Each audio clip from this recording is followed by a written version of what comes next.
Hey, boys and girls, Miss Lacey here. Welcome to week 2 of September. I hope school's going well and you're enjoying the last few days of summer as it starts getting a little cooler. This month, we're talking about initiative. Initiative is doing something without being asked. So, an example of that would be cleaning your room without your mom asking you to, or walking the dog without your dad asking you to, or there's all kinds of stuff. Doing your homework without anyone asking you to. So, take initiative this week, and I hope that you have an awesome week and enjoy today's lesson. Bye bye.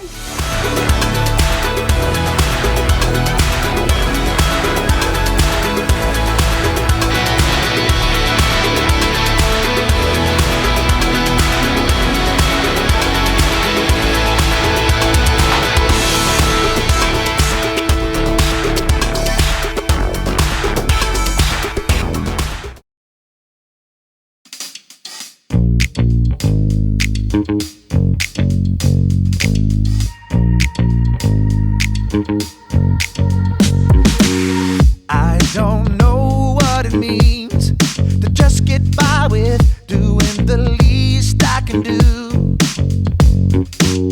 All I know is how to be the one who goes hard, working to see it all through. I'm not gonna wait around, these feet are gonna hit the ground. Do it with all of my heart. I'm gonna do whatever it takes to make it happen. Whatever it takes, I'm gonna give it my all. Eliminate all distractions. Every day, no matter the stakes, I'm gonna do whatever it takes to make it happen. Whatever it takes, I'm gonna give it my all. Eliminate all distractions. Every day, no matter the stakes, whatever it takes. Oh yeah, whatever it takes. I don't know how it feels to only put in half of the effort I can give. All I know how to do is to aim for the stars. That's the only way to live. I'm not gonna wait around, these feet are gonna hit the ground. Do it with all of my heart. I'm gonna do whatever it takes to make it happen. Whatever it takes, I'm gonna give it my all. Eliminate all distractions. Every day, no matter the stakes, I'm gonna do whatever it takes to make it happen. Whatever it takes, I'm gonna give it my all. Eliminate all distractions. Every day, no matter the stakes, whatever it takes. Oh, whatever it takes. I gotta do whatever it takes. You gotta do whatever it takes. We gotta do whatever it takes. I gotta, you gotta, we gotta do. Oh, I'm gonna do whatever it takes to make it happen. Whatever it takes, I'm gonna give it my all. Eliminate all distractions. Every day, no matter the stakes, I'm gonna do whatever it takes to make it happen. Whatever it takes, I'm gonna give it my all. Eliminate all distractions. Every day, no matter the stakes, whatever it takes. Oh yeah, whatever it takes. Yeah.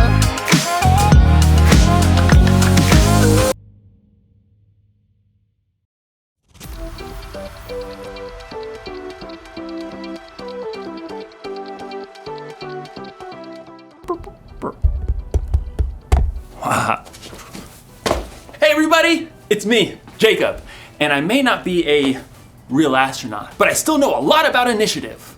Initiative is seeing what needs to be done and doing it. So, it's doing what needs to be done, yes, but first you have to see what needs to be done. You have to look for the needs around you. They know all about this in space travel. Let's say, for instance, they decide to go from the Earth to the moon.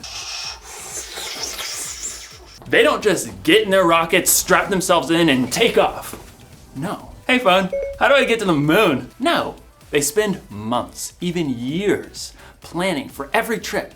They prepare for things that might go wrong and have backup plans in place to help protect them. They look out for things that might get in their way, like other aircrafts or satellites. Oh, look out for that asteroid! Oh, that was a close one.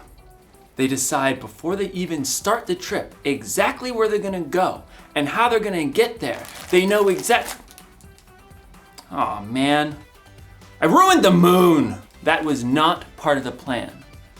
But good thing, I had a backup plan. This moon is much sturdier. In today's story, we'll hear more about Nehemiah, who had a plan to make the city of Jerusalem stronger. And there was more to that plan than just rebuilding the wall. Nehemiah could have used a smartphone. Knock knock, who's there? It's phone. Hey, phone, question. How do I make Jerusalem stronger? Or maybe not. I'll see you in a few. The Bible. It's 66 books of history, stories, letters, and poetry that fit together to form God's one big story. The epic adventure of how He created us and loves us so much that He made a way to rescue us. As we travel through the Bible, from Genesis to Revelation, we discover people who met God and found their lives changed forever. Now, for an amazing story. Inspired by the book of Nehemiah, chapter 5, verses 1 through 12. Nehemiah had traveled all the way from the king's palace of Persia to the broken down city of Jerusalem. And there, with God's help, he rallied all the Jews living there to begin the epic job of rebuilding that city's walls. Who's with me? I say, let's start rebuilding. At first, the work went well.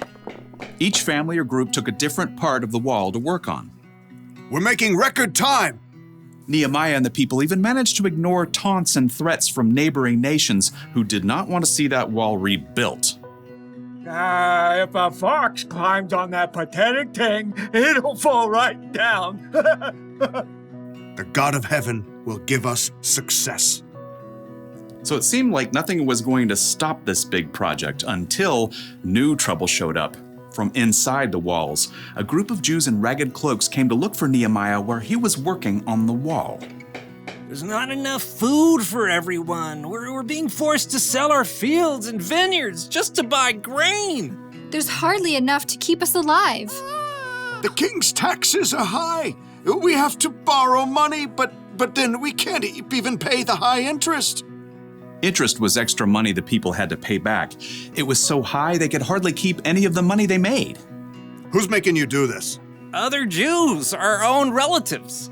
We even had to send our children to work for them as slaves. We have nothing left. Please help us. This is not right. It's not right at all. I'll take care of it.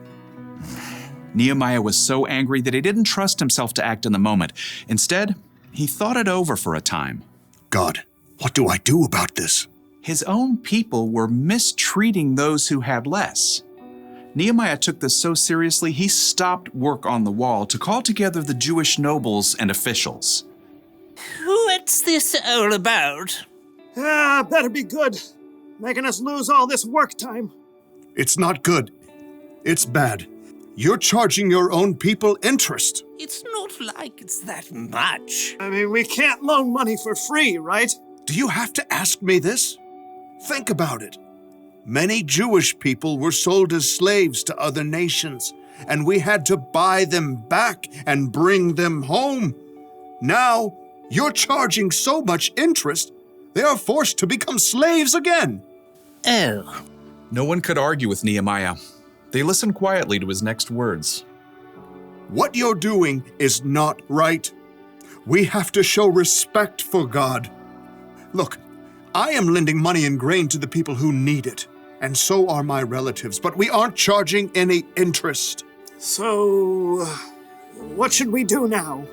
If you've taken anything in payment, give it back. Fields, vineyards, olive groves, houses, give it all back. Even the interest that you've charged, do it now. God moved in the hearts of the people because instead of arguing, they agreed. We'll give it back.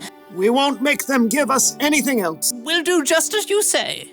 Very good. Nehemiah sent for the priests so that the nobles and officials could make this promise before God. You must keep this promise, or God will deal with you. Amen. Immediately, the officials did as they said. Here are the papers. The vineyard is yours again. Oh, thank you. I've been working years to get it ready for a good harvest. I took too much. This is yours. This means my son can come home now. So once the nobles and officials made everything right, work on the wall began again, faster and stronger than before, now that everyone had what they needed. And Nehemiah continued to show his people how to treat each other, even though King Artaxerxes had appointed him governor. You know, all the other governors made the people pay them silver and give them lots of food and stuff, even land. That's too heavy a load to put on the people. Instead, Nehemiah dedicated himself to working on the wall. In fact, he even invited 150 people to eat food at his own table. Throughout his life, he always looked for ways to treat people fairly and make things right.